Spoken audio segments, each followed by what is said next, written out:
Alright,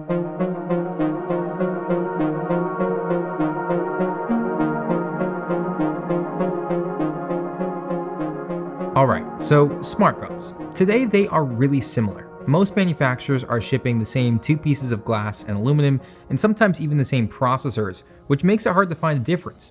Two of the biggest players in the space right now are the OnePlus 9 Pro and the Samsung Galaxy S21 Ultra. Both offer similar experiences at similar prices, and while one continues to dominate in the photography genre, the other relies on performance and software to get the job done. So then, are there enough differences to make them stand out from each other? I'm Luke Pollock with Android Authority, and today we're comparing the OnePlus 9 Pro with the Samsung Galaxy S21 Ultra. The design language of these two devices couldn't be more different. The Samsung Galaxy S21 Ultra is heavier, has a matte finish across all colorways, and a larger camera bump. In fact, the camera bump is significantly larger. Both the body and the display are protected by the latest Gorilla Glass Victus, and the phone has an IP68 rating for water and dust resistance. Samsung is calling its camera module design contour cut, and I have to admit, it feels intentional and looks very dramatic in person. While the phone is gigantic, it doesn't feel overwhelming, and the overall weight gives a premium impression in the hand. On the other hand, the OnePlus 9 Pro is slimmer, has a glossy finish, and a smaller camera bump, and an alert slider. Do keep in mind that there are matte colorways of this phone, Stellar Black and Forest Green, but the one we're comparing today is the Morning Mist version. The body and the display are made up of Gorilla Glass 5, and while there is an IP68 water and dust resistance rating as well, the device feels cheaper. In part, this is due to the glossy finish and lighter weight of the phone, but I also prefer the camera design on the S21 Ultra. While smaller, the OnePlus 9 Pro's camera module feels more of an afterthought than a staple of the device. The location of the USB-C port, stereo speakers, and SIM card tray is in almost identical positions. However, the volume rocker is located on the left side of the OnePlus 9 Pro as opposed to the right on the Galaxy S21 Ultra. I would give the S21 Ultra a slight edge here as the button presses are a little bit more tactile. Now, haptics on both of these devices are good, but the OnePlus 9 Pro comes away with a narrow win. The vibrations are just more precise and nuanced than those on the S21 Ultra. Taking a look at these displays, both of these screens are impressive in their own right. Each features a QHD Plus resolution, 120Hz adaptive refresh rate, and a punch hole cutout for the camera. I will admit that I prefer the front camera's location on the OnePlus 9 Pro, but that said, the S21 Ultra has a smaller cutout. Also, the Ultra's display is slightly larger, coming in at 6.8 inches compared to the 6.7 inches on the 9 Pro. Comparing the displays side by side, I couldn't recognize any perceivable differences in resolution or color, but the display on the S21 Ultra is slightly less curved than the 9 Pro. Another considerable difference is battery life. The Samsung Galaxy ships with a 5000 mAh cell, whereas the OnePlus 9 Pro ships with a 4500 mAh battery. On paper, this 500 mAh difference doesn't really sound like much, but in real life, it's a completely different story. In the stock configuration, which is Full HD Plus and an adaptive 120Hz refresh rate, the OnePlus 9 Pro makes it through just about a full day, and I usually need to recharge around 10 p.m. On the other hand, the S21 Ultra, again set to the same Full HD Plus and dynamic 120Hz refresh rate, can make it through almost 2 days with about 15% left towards the end of the second day. For both of these tests, I used the phone moderately with some light gaming, a couple hours of YouTube, some photography, and social media. But still, the S21 Ultra absolutely destroys the OnePlus 9 Pro when it comes to battery life performance. However, that's not the end of the story.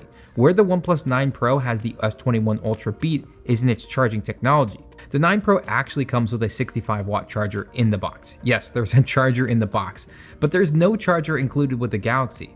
This alone could be a deciding factor. However, the advantages for OnePlus don't stop here. The 9 Pro charges at an incredible rate of 65 watts, which takes the phone from 0 to 75% in just under 20 minutes. By comparison, the Galaxy S21 Ultra only charges at a rate of 25 watts, making for significantly longer charging times. Also, with OnePlus's first-party 50-watt wireless charger, the 9 Pro can power up from 0 to 70% in just 30 minutes. Even with Samsung's first-party wireless charger, the S21 Ultra can only charge at a rate of 15 watts wirelessly. So it's interesting to see two sides of very different charging ideologies here. Samsung chose the route of longer raw battery life, whereas OnePlus seems content with offering shorter battery life in exchange for wildly fast charging. Unfortunately, whichever device you choose will come at a trade-off. So I've talked about this before, but phone specs today don't really mean a whole lot. Still, the raw power on the Galaxy S21 Ultra and the OnePlus 9 Pro is nearly identical. Both phones ship with the latest Snapdragon 888 processor, but the 9 Pro has options of 8GB and 12GB of RAM, while the S21 Ultra starts with a base of 12GB, going up to a whopping 16GB for the top model. Now in our tests, both phones scored well in Geekbench 4 in both single and multi-core performance. What this means for your day-to-day is that both phones will provide a smooth experience across the board. Yes, the 9 Pro is technically more powerful than the Galaxy S21 Ultra, but you're not going to experience this marginal difference in speed. Now gaming is no different, with both phones performing impressively in their own right. I didn't notice any significant difference in games such as PUBG Mobile or Asphalt 9. The adaptive 120Hz screen comes to bat in both devices, as gaming at 60 frames per second was smooth with no noticeable hangs or stutters. I will say that the 9 Pro remains slightly cooler to the touch when gaming for more extended periods, but again, the difference here is negligible. So one of the biggest differences between these two phones is in the software experience. Both devices run Android 11 but ship with different skins. The OnePlus 9 Pro runs Oxygen OS 11, which I found to be far cleaner than One UI 3 that runs on the Samsung Galaxy S21. This may come as a surprise to some, but the 9 Pro also ships with less bloatware than the Galaxy S21 Ultra. Now, aesthetic differences aside, functionality on both skins remain almost the same. But strictly from a user standpoint, I might add that the Oxygen OS is slightly more easy to navigate. But again, this is my personal opinion. Finding settings is simple, and both default launchers feature native Google integration with the Google Discover feed on the leftmost home screen. Okay, so it might seem like we've been talking about the bigger differences between these two phones, and while you might think that the most significant difference with these two flagships is the cameras, this time around it's actually closer than ever. OnePlus partnered with Hasselblad in an attempt to fix some of its long-lasting camera issues.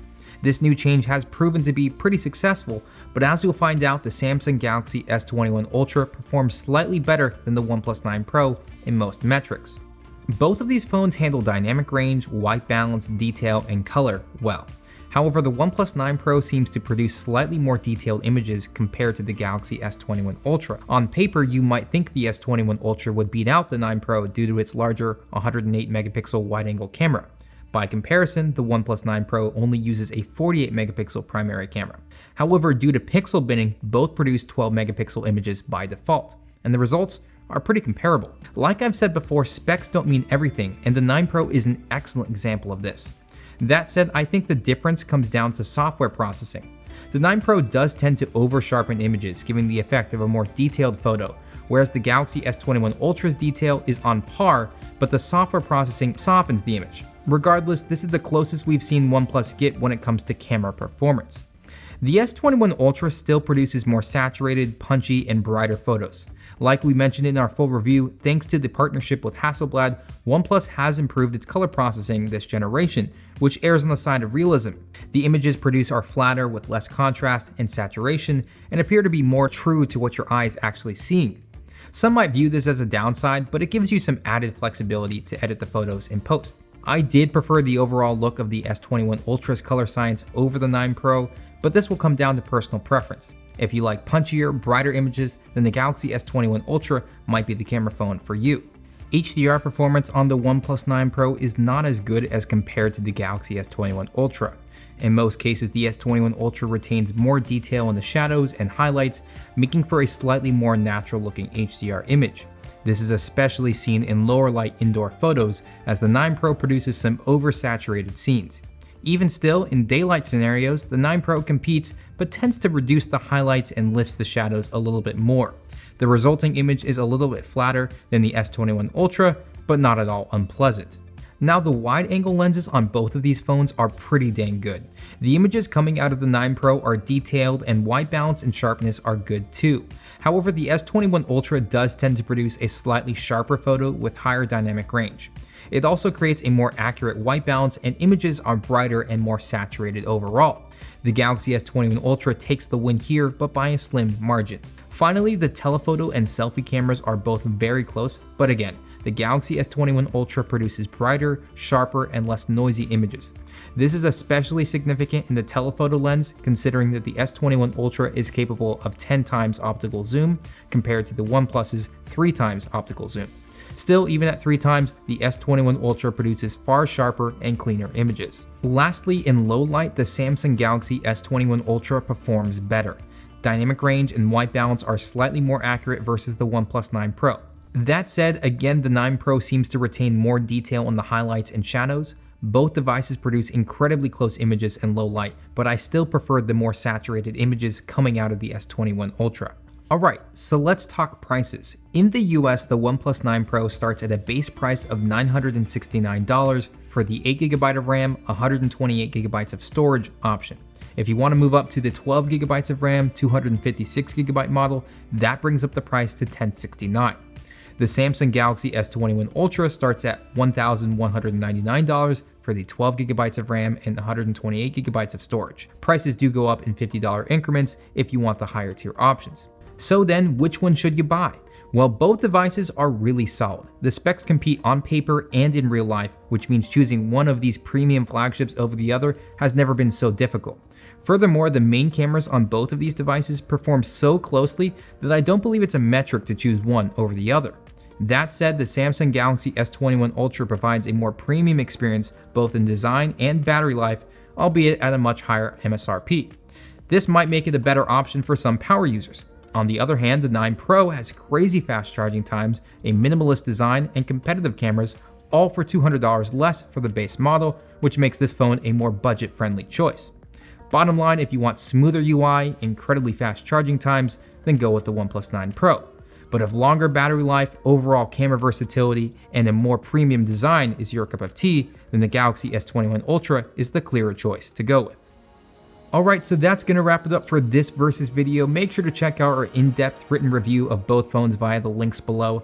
Lastly, let us know your thoughts. Which phone do you think is better? Just let us know down in the comments below. I'm Luke Pollock with Android Authority, and I'll catch you in the next video.